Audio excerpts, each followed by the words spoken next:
rapporteur de l'Assemblée nationale, le professeur Jacques Njoli, a reçu le mardi 13 août 2024 dans son cabinet de travail la délégation de la réserve armée de la défense RAD. Selon cette délégation, l'objectif de cette rencontre était d'abord de faire découvrir cette structure au bureau de l'Assemblée nationale et ensuite de solliciter via le professeur Jacques Njoli l'accompagnement de la Chambre basse du Parlement. Il faut de textes et un budget pour le fonctionnement de la RAD. C'est ce qui justifie cette rencontre de la délégation de cette structure avec le porte-parole de la Chambre basse du Parlement, a fait savoir Maître Achille Kapanga, conseiller juridique de la RAD. On est venu échanger avec le rapporteur national de l'Assemblée nationale pour certaines questions importantes afin qu'il découvre la RAD c'est quoi. L'exposé s'est bien passé. Nous avons constaté que les rapporteurs honorables maîtrisent mieux toutes les questions. On est venu qu'ajouter un peu à la base, à la fondation qui lui a déjà construite. Voilà pourquoi nous sommes convaincus qu'avec l'Assemblée nationale, à travers lui, on va bien travailler, on va atteindre les objectifs. Il faut que tout le monde soit réserviste. La RDC, c'est un pays qui est menacé. Il faut que tout Congolais soit debout pour défendre notre pays. C'est très important. C'est la réserve armée de la défense. Pour que la RAD existe, il faut que des lois soient là. Il faut qu'il y ait un budget pour tous ces votes à l'Assemblée nationale. Voilà pourquoi nous sommes venus solliciter cet accompagnement-là qui est très important. On ne peut pas solliciter l'accompagnement, ça fait découvrir. On a d'abord fait découvrir la RAD et ça a été bien compris. Les hôtes du professeur Jacques Njoli sont rentrés très satisfaits de la garantie obtenue auprès de leur interlocuteur qui maîtrise bien toutes les questions liées à la RAD. Pour rappel, la RAD est une structure qui a vu le jour consécutivement au vote, il y a peu, par l'Assemblée nationale de la loi sur la réserve de l'armée pour faire face à l'insécurité grandissante qui prévaut dans la partie est du pays. L'annonce a été faite par la ministre congolaise de l'Éducation nationale et Nouvelle Citoyenneté en prévision de la rentrée scolaire 2024-2025 par le biais d'une correspondance de la ministre des tutelles. Parmi les mesures importantes prises par la ministre de l'Éducation nationale, Raissa Malou, le paiement de frais scolaires de la maternelle, primaire et secondaire dans des établissements privés et publics sera fait en monnaie nationale, c'est-à-dire en francs congolais sur toute l'étendue du pays.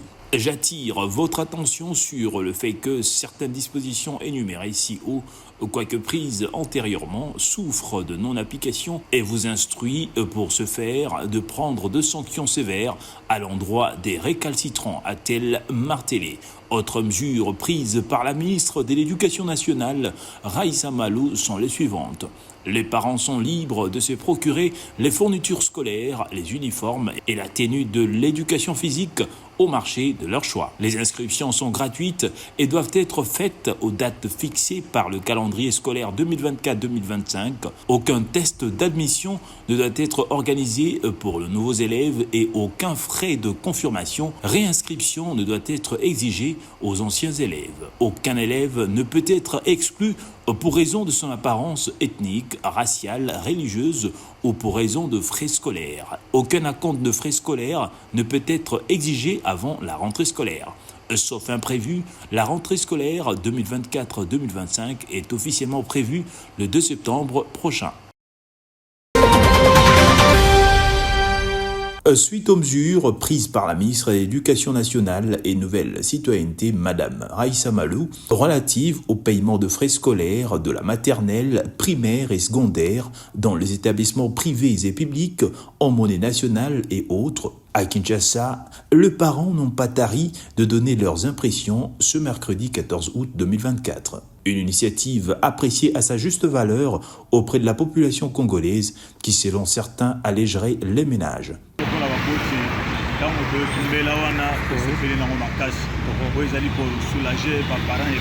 Ces instructions viennent résoudre les difficultés qui existaient s'agissant notamment la conversion de la monnaie nationale en dollars américains.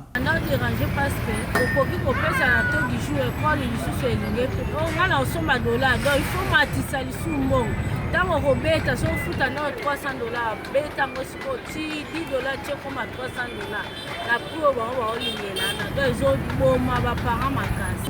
Franc congolais a dit que ça la valeur, elle est sous-soutée. On a, les Camerounais sont $10, $20, $50, ils ont fait ça de découragement à la casse. Le lien à beaucoup de monde, on a frère, on a dit ça, frère congolais, et qu'on fait ça de moi, courage et plaisir, ma casse à beaucoup moi. Touchant les activités physiques, sportives et artistiques comme support dans une finalité éducative, les tenues appropriées pour participer à ces dernières étaient devenues sans doute un vrai business dans la plupart des écoles.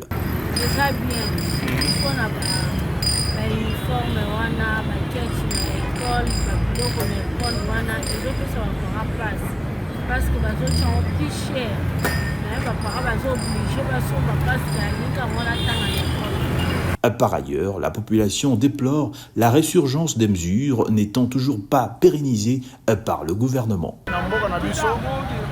Le ministre a reçu des décisions, mais qui n'a pas parce que suivi les athées. Il faut qu'on soit décision en tant que ministre pour l'année la yango soit commission on a souka et qu'on soit la moitié. Par rapport à reçu des décisions, au ticket on a quatre, au commission on a souka de, au ticket on a achevé, baninga bakoni osala ba donc bana bazonyo kwa mana école banilo kwa na donc et ça la passe makasi na mboka on. Na kosenga ye akitape sur terrain abanda ko vérifier pe pa makambo ngo e bakeno wi bazo salela ngo ou pas. Notons que la ministre de l'Éducation nationale et nouvelle citoyenneté, Raissa Malou, indique que des sanctions sévères seront prises à l'endroit des récalcitrants. Sauf imprévu, la rentrée scolaire est officiellement prévue le 2 septembre prochain. Voilà un accord bilatéral qui vient de lever l'équivoque et permet de rétablir le trafic commercial entre les deux pays, la République démocratique du Congo et la Zambie. Le calme est revenu à la frontière de Kasumbalesa. Après 3 jours de fermeture, les échanges commerciaux entre les deux nations ont repris de l'aube de ce mardi 13 août 2024. Cette décision fait suite à une rencontre bilatérale entre le ministre du Commerce extérieur de deux pays tenue lundi à Lubumbashi. Les discussions ont porté sur les tensions commerciales nées de l'interdiction par la République démocratique du Congo en juin dernier d'importer certaines boissons. Pour juguler cette impasse, les deux parties ont convenu sur plusieurs mesures, entre autres la réouverture immédiate de la frontière. Le trafic de marchandises a été rétabli dès le mardi matin. La création d'une commission mixte. Cette commission aura pour mission de gérer les mesures de sauvegarde et de faciliter les échanges commerciaux. Une période de transition, une dérogation spéciale de 30 jours a été accordée pour permettre aux opérateurs économiques de s'adapter aux nouvelles réglementations. Ces décisions sont accueillies à cœur ouvert par la population de deux côtés de la frontière, dont l'économie dépend en grande partie de ces échanges. Les autorités congolaises ont toutefois rappelé leur attachement aux règles de l'Organisation mondiale du commerce et aux normes de communautés économiques régionales.